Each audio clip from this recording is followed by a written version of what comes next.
Just say something. I see. I can't hear you now. Give me a second.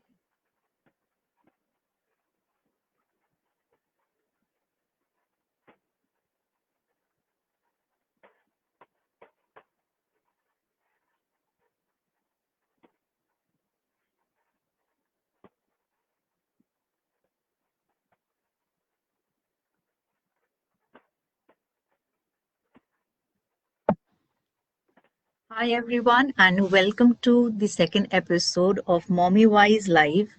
And this is second in our four-episode series of Mom's Perspective. This week we have another mom, a young mom, a mom of two adorable kids, who is with us in a candid conversation and will share with her approach on motherhood and other aspects of how her life has changed since the time she's become a mom. Um, this time we will have a little different perspective because I have with me Simran Lekhi, who is a founder of Kidstack, which is a toys recommendation platform, and she's also a mom blogger and started with a blog called Motherhood: The Real Story about year and a half back after she experienced motherhood. And on her blog, she does not write about the usual things that others write on how to cope up with challenges and motherhood and how things have changed. But what she writes on her blog is her take on motherhood and all the aspects that others generally do not talk about. Generally, we glorify motherhood. Generally, we see stories that are given to us before we become mom on how good motherhood is, and that moms are on a pedestal, and that's the one place we should worship, and all of that. But what one does not talk about is the hardship that a mom faces and how a girl's life changes after being a mother.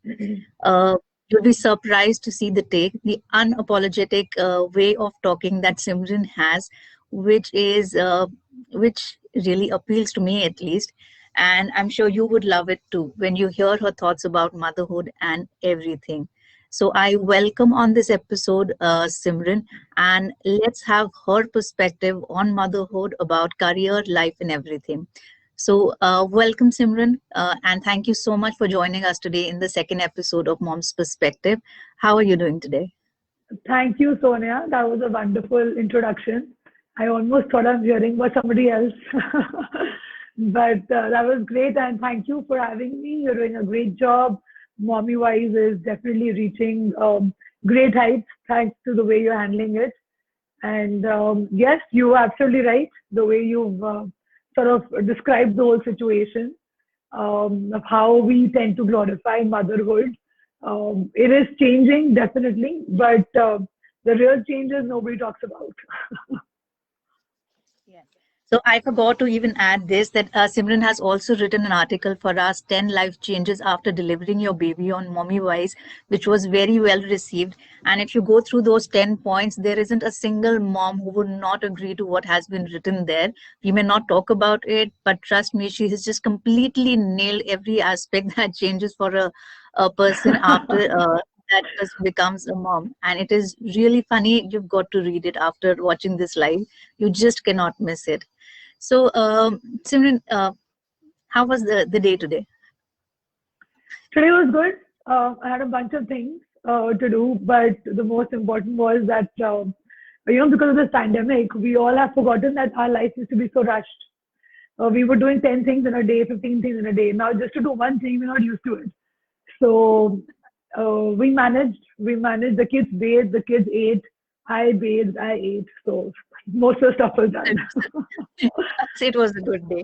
But Yeah. these days, or even before, what's the first thing that now comes up to your mind when you wake up? As in, I'm sure initially there wasn't anything, or we used to plan our day. Before the pandemic, it was like we have to take the kids to the school and all of that. Now, when you wake up every day, and we have been in this situation for a while now, what comes up to your mind the moment you get up? Very honestly, the first thing on my mind is, will I be able to have my coffee hot today? Because every day, and it's every mom who can, I'm sure it happens, but nobody talks about it. is that my coffee, as soon as I make it, and I'm really like fond of my black espresso with my small cookie, the moment I make it and I sit down, the kids are seeing mama having coffee, bus, the tantrum starts. So every day when I wake up, I'm like, okay, let me wake up early, very quickly go quietly have my coffee while it's still hot. But that does not happen. So I'm still waiting for that day to have my coffee hot. I don't know how they get the signal of that the mom is up to something and they just come in and barge in at that very moment. And that Yeah. seems to happen every time you go on to pick your laptop or all of that. But how Yeah. do you manage work? I have seen your kit stack. It's shaping up really, really well. I really love the toy recommendations that you have put across and you put it every time. It's a very different concept. Can you tell everyone about your work and kit stack, especially? Yeah. So writing was something that I was doing purely for myself. It was not for anybody. I just enjoyed writing, and thankfully got published in a couple of places. And when I was writing, and when boycott Chinese products started trending, I just started looking up. I want to write a funny article the way I usually write. That what is the one thing that for moms, if Chinese products are banned, how will it affect us? So obviously, it will be toys because Chinese toys is what is flooded in the market that we all have at home. I started doing some research and being from a background of finance and research, I got into the depth and I realized that the toys that our kids are actually using is somewhat close to bullshit, literally. It's just so bad, the quality. It's, full of hazardous chemicals. And I was so shocked. So I started looking up Indian brands or safe brands in India rather. And I was just baffled to know that there are such amazing brands in India which we don't even know about, who are producing and talking about good, safe wooden toys that are non-plastic, that are sustainable. So earlier I thought that let me just sort of have my own brand of toys. But then I realized that if there are already 15, 20 brands, if no one knows about them, how will anyone know about me? So then I started putting them on a platform. I started buying them. The good part was I sort of like integrated my kids and my work. So they are the ones who sort of helped me decide what to recommend, what to review. So I started talking about sustainable toys, Indian toys, no plastic toys, and such great brands have come into contact with me. And it's just been a good sort of last 4 months only I started, and I've been enjoying exploring new brands, discovering new products, and people are liking it because none of it is sponsored. It's literally what me and my kids like. I put it up. So that's what I'm doing. I think I'm trying to create awareness about how we need to change our mindset about buying the right toys. It's such a small thing, but it's something that's bought frequently, literally every month. So that's what I'm doing with KidStack. It is absolutely amazing because till the time I had not come across your post and your handle, I was never aware of the fact that there are such aspects of the toxins are there in the toys, or there is an alternate.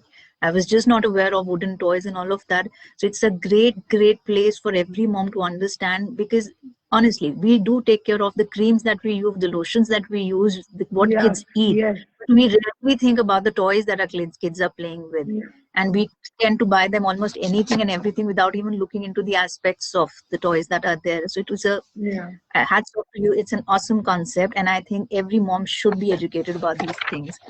So Thank you. coming back to motherhood questions and the reason as to why we are here to take your perspective on it. So when we discussed about the fact that I want you to come on a live with us, you said I am far from being an expert on parenting and this thing, and in fact I'm opposite of being a perfect mom. Now, why do you say that, and why do you feel that? I'm just gonna be honest. I'm not a kid-friendly person. It's awkward I'm saying it. I'm a mom of two, but if I see some really adorable kids on the road, people stop, they appreciate the compliment. I don't. I mean, I like my kids. I'm very fond of them, but I'm not like obsessing over them. Um, you know. So if somebody comes and says that, what is your take on parenting? I'm like, dude, I don't have a take on parenting. My take on parenting is survival. My day is survived without somebody getting slapped. Basically, if that day goes like that, it's a good day. I don't know how people are, like they always tell you that, oh, having kids is like the best feeling the moment you hold them. But I don't know if it happens just with me. When I held my child, it was fine. Like there was no love initially. It really took time. The first thing that comes when a child is given to you is, oh, the feeding starts, the sleep part, his weight, the baby's feet, like all these things start. The love comes a little later. So I just thought that that was maybe me. But when I started writing about it, I realized that, oh, it's with everyone. But people don't talk about it. If someone says, I didn't feel love for my kid on the first day, people will not be happy. But that is the reality. It is the reality. Yeah, you feel you're judged, and at times you end up saying the perfect things that you're expected to say instead of really talking about the things Exactly. that we feel at the end of the day. But then, what changed your perspective later on? As in, is there any incident that happened? As you said, I could not feel anything. But what is that incident that might have happened that changed your perspective on you being a mom or motherhood generally? The whole perspective, I think initial few months was, I had a cesarean, I wasn't prepared for it. So then you have postpartum depression, which is a word that is not spoken about in India. Now people still talk, but it's something that doesn't exist. If I tell someone, now they know. So I feel when you accept, half the battle is won. When you accept that you're having a bit of an issue, you're having post delivery problems, feeding, sleeping, depression, mental, health is so important. So I think when you accept it, that sort of changes your perspective, and then things become much better. Eventually, after 4 5 months, things do settle down. So I think that's what sort of changed it for me. So, how did you cope up with the initial phase? Anything, as in, was it the support externally, internally? You had to manage it on your own. How did you work out initially? And No, did like things change for a second time mom? From the first time, were more hands on when you had your second baby? so the first, of course, in India, we are blessed with family support, with staff. That's like the biggest support that they could have. So things sort of like went on. I think the fun part also started when my second one was born.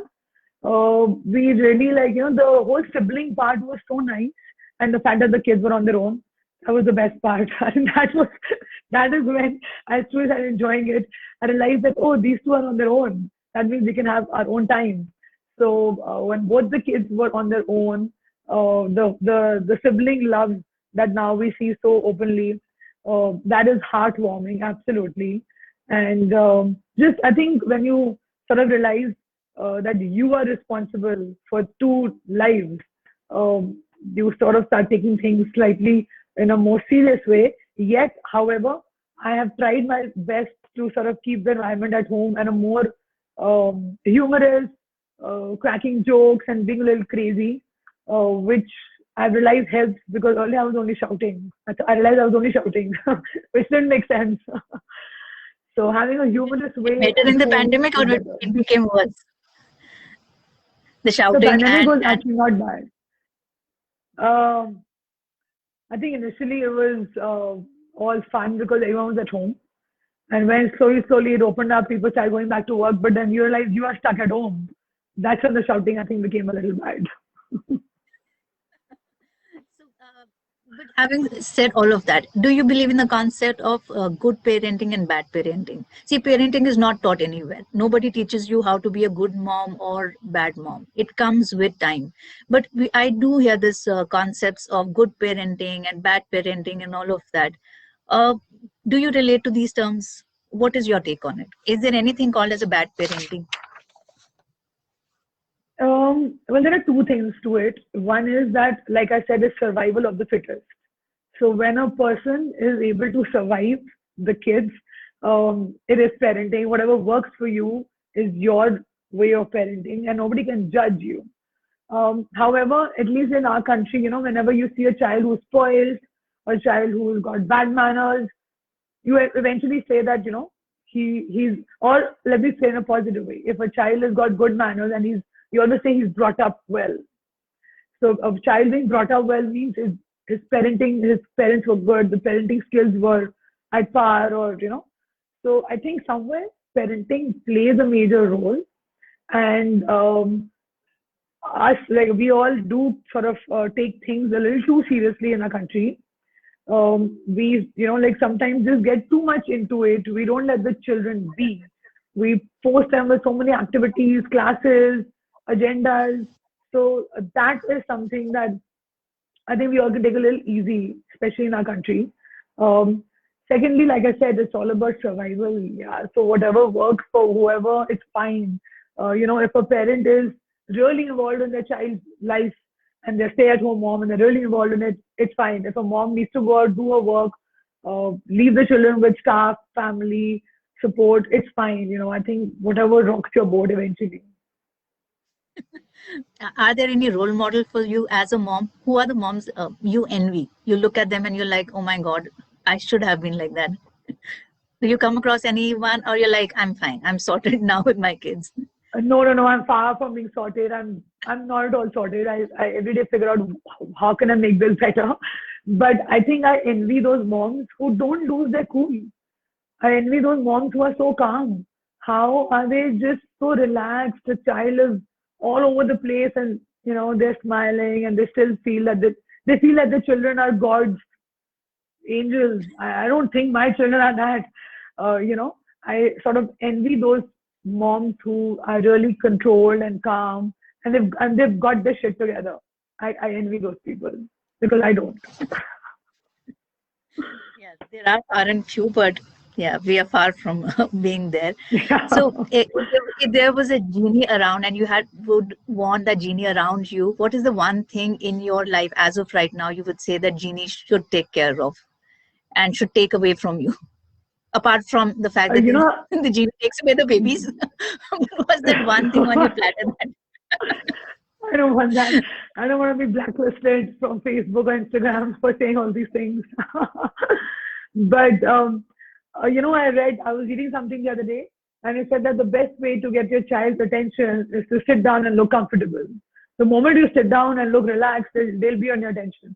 But if I had a genie, I I think I just want to, every time I want to go in for a shower, there are people, small children banging on the door. Mama, mama, mama. I just want to have a shower in peace, without me feeling like I'm running a marathon and I need to complete this task in like 1 minute. So I think just like when you are pregnant, people always say, oh, your sleep will be affected. You'll have weight issues. You'll have to figure out with sort of losing your weight or nanny issues, champa issues. But nobody ever tells you that you'll be able to take a shower in peace now for the last few months. After that, you won't be able to. These things nobody tells you. So, while we get showered with so many blessings, also, we get showered with so many advices also from everyone. Anyone and everyone comes across would tell you what to do, from how to wash a bottle to how to make your kid sleep and what to do, what to wear, and what not to do with the kid. There are free advices available everywhere. What is that one thing you Right. would say that people should never, never ask a new mom, I think eventually or it's not tell a new mom? speed. One advice we should not give a new mom. One advice you should not give a new mom. Um, One advice you should not give a new mom, I think, is eventually talking about feeding. That's something that nobody wants to talk about or hear as a new mom, because it's Yeah. all about, like I told you, like feed, diaper, sleep, repeat. That's your cycle for like a few months at least. So if I'm a new mom, the last thing I want to be talking about is, um, I'll tell you, small thing, like, when my kids, I had delivered my first one and I went out and it was a get together of only mom. I think there was a mom event or something.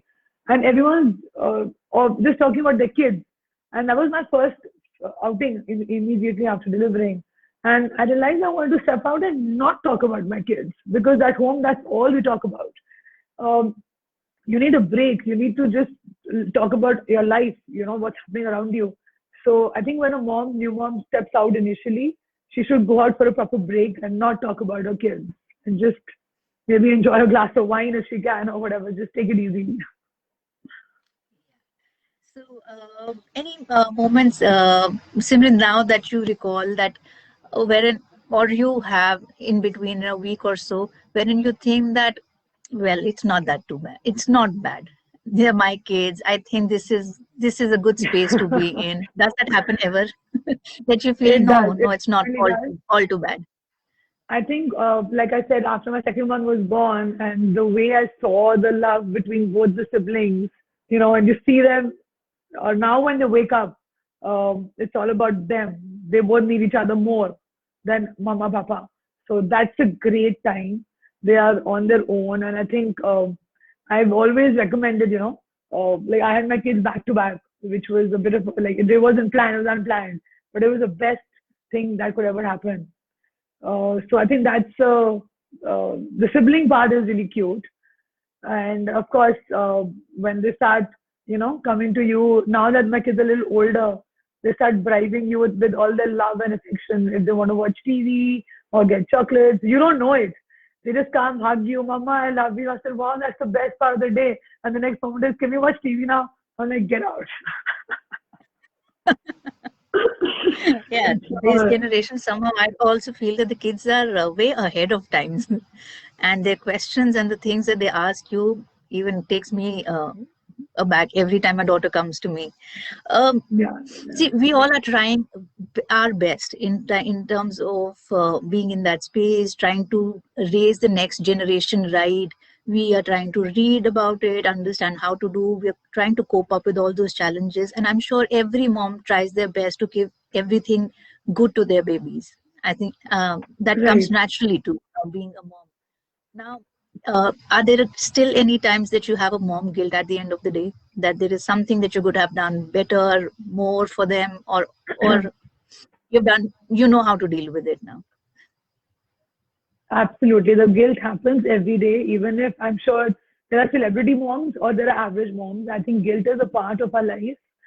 Just yesterday, I told my husband, I said, this pandemic is going on fine, but I feel there's no learning, there's no development. Online classes are happening. I wish I could, we all could spend more time with sports, teaching them new things, which is something that I've always wanted to. But now there are always excuses with the weather, with time, and sometimes because we're not having other children at home, our kids are not able to, like with mom, they take us for granted. They don't want to learn anything with the mom, at least. Maybe with the dads, with the grandparents, they'll still do it. But because they see the mother every day, they will not listen. If I say, come on, let's go out and throw some balls or play cricket, they'll be like, please leave. So that is something that I have a guilt. I'm not able to teach them some sports or, do this because it's the pandemic or the weather. I don't know. But that's a guilt. Guilts are a part of our life. I'm sure currently our parents are still feeling guilty about us. They could have done this better. They could have done that better. It's a never-ending cycle. I exactly have a question like that in my mind. I want to know, what is that one thing that was there as a part of your childhood, and you have it as a top of your mind priority, that this is something that you would do with your kids or not do with your kids, which your parents probably had done or was there in your childhood? See, parenting Eventually at has the end of evolved. it all, Yeah, so it so has my no question basically parenting is, has. parenting has evolved from last generation to this generation. So every time there are things wherein we want to improve, that our kids should not go through this or have a better exposure. So what are those top things on your priority list as a mom? Okay, it's a very simple answer. Because as a kid, my mom was always there for me. Our mom for my sister and me, she was always there. And I always thought that's a great thing. But that's also a negative thing. The fact that she was always there. So like she revolved her life around us, which our parents' generation did that. But our generation is very independent. We have help.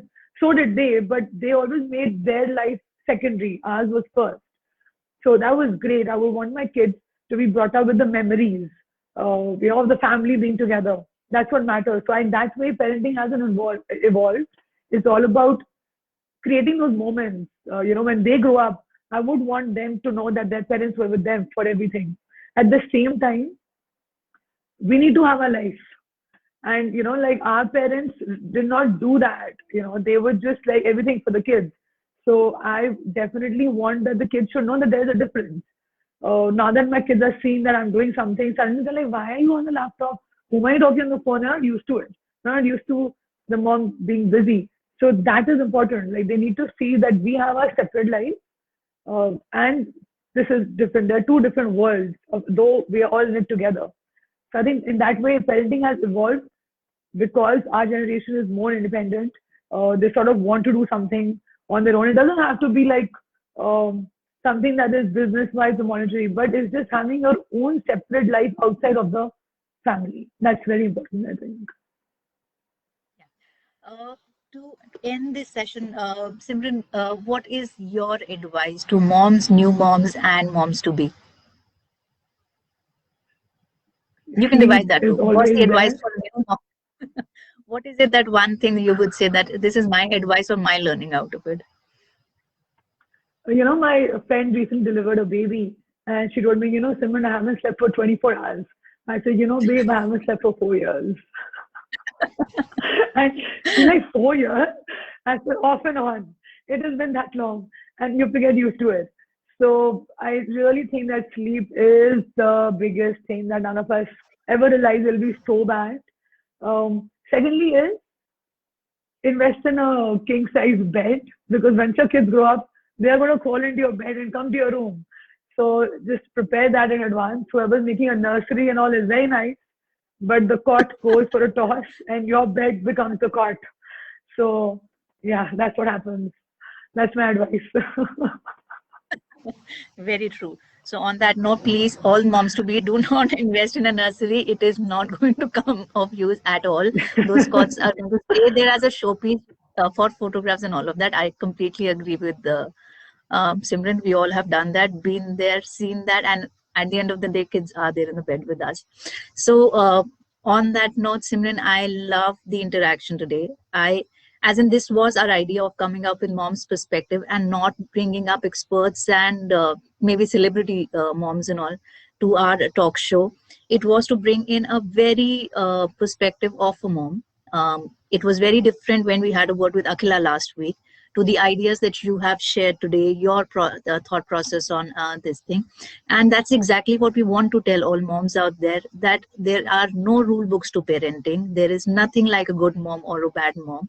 Every kid is a different, every family is a different, every mom's journey is different. And what they have to figure out at the end of the day, what works for them best, and not have that mom guilt, and just cope up with the situation. It is, there are good times, there are bad times, there are good days, there are bad days, but yeah, all we have to do is just plan, prioritize, and work around the things that are there. Kids are an essential part of a life. There is no life without them too, but that's a good part of it, but it is difficult at the end of the day. And so yeah, we've got to manage it somehow. So thank you so much for your time. Thank you so much. I really, really love this interaction with you and this conversation. And I hope our audience loves it too. Thank you so much for your time today. Thank you. Thank you, Sonia, for having me over. And I hope people are not on the blacklist moms who talk like this. So one last question for you. Motherhood equals to?